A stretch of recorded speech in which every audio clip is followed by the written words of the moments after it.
Jinping tiba di Pyongyang, Korea Utara untuk lawatan kenegaraan selama 2 hari setelah terakhir kali datang pada 2019. Jinping disambut hangat pemimpin Korea Utara Kim Jong-un dan disambut meriah rakyat Korea Utara.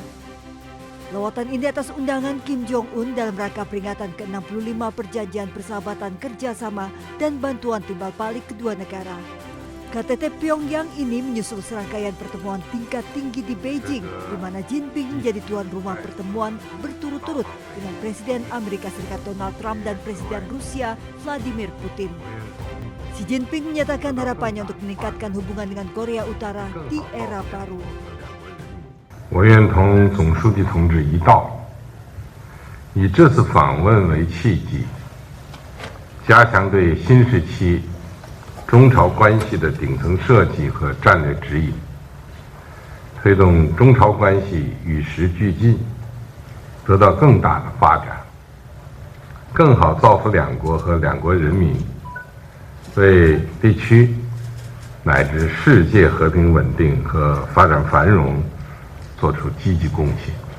정석희 동지가 올해 첫 해외 방문으로 평양을 선택하고 평양 이렇게 찾아오신 것은 저중 친선 관계에 대한 최대의 중시이고 평양에 대한 배려이며 우리에겐 커다란 영광으로 됩니다.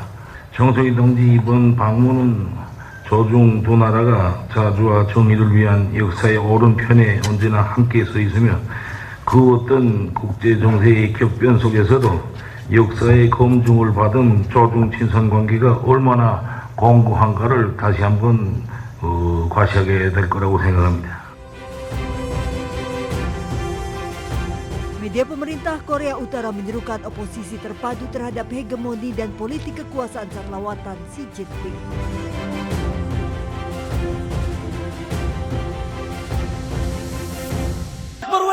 Allahu Akbar. Allahu Akbar, Allahu Akbar, Allahu Akbar. Puluhan warga Gaza meluapkan kegembiraannya saat misil Iran melintas di langit Palestina yang akan menargetkan Israel. Mereka yang berkumpul di luar bangunan bersorak menyaksikan serangan Iran ke Israel. Allahu Akbar, Allahu Akbar. Talal musayyarat. Allahu Akbar.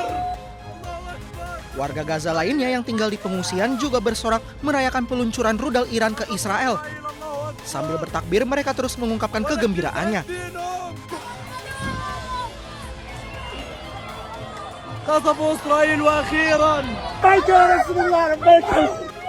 Tidak hanya warga Gaza Palestina, kegembiraan juga terlihat di Lebanon. Rakyat Lebanon bersorak ketika rudal Iran melewati langit Lebanon untuk menargetkan Israel. Serangan Iran ini sebagai respon terhadap agresi Israel ke Iran.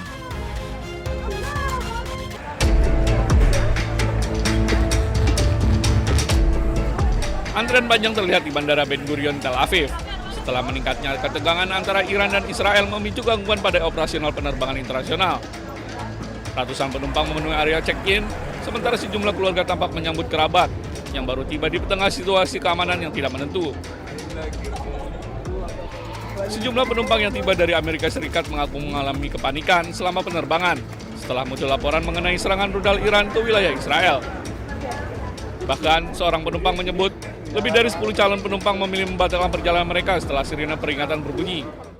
It was very difficult. A lot of people come in very bad situation. A lot of women they want to go out of the plane.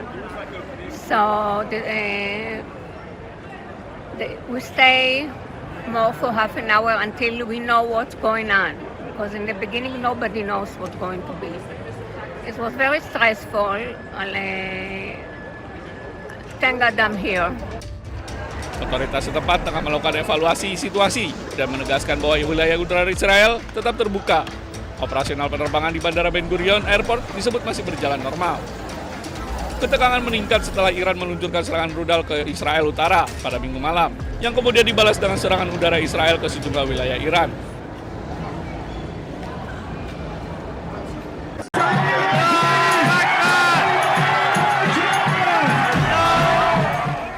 Pemerintah Iran melancarkan serangan rudal balistik yang menargetkan pangkalan udara Zionis Israel Ramat David Air Base yang berada di Haifa.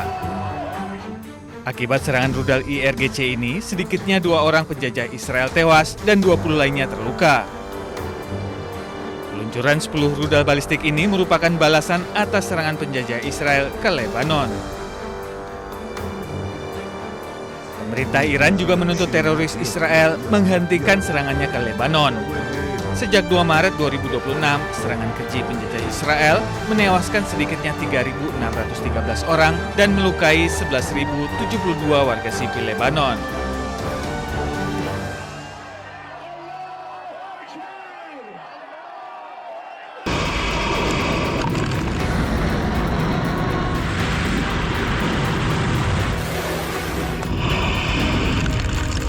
Di tengah ketegangan atau perang di Timur Tengah yang masih belum mereda, Direktur Jenderal Badan Energi Atom Internasional Rafael Grossi menyebut Amerika Serikat dan Iran semakin dekat mencapai kesepakatan terkait isu nuklir.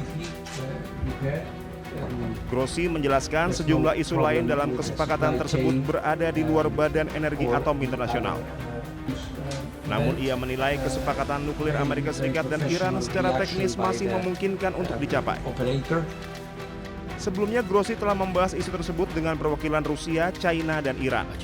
Pertemuan tersebut bertujuan menegaskan pendekatan dasar yang akan ditempuh para pihak dalam menangani isu nuklir Iran. Our sense is that they seem to be pretty close to agreeing on what I would describe more with regards to the nuclear, because the other things are not within my purview. To a sort of a framework, organizational, I would say. Amerika Serikat dan Iran telah terlibat dalam negosiasi kesepakatan sementara guna menghentikan perang yang telah berlangsung selama 3 bulan. Namun di tengah bentrokan berkala, kesepakatan masih belum tercapai.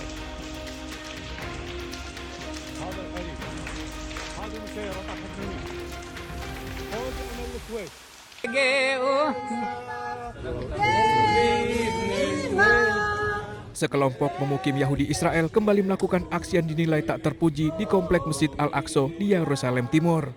Setelah memaksa masuk ke kawasan suci Al-Aqsa, mereka langsung membuka dan mengibarkan bendera Israel. Tidak hanya itu, dengan lantang mereka menyanyikan lagu kebangsaan Israel.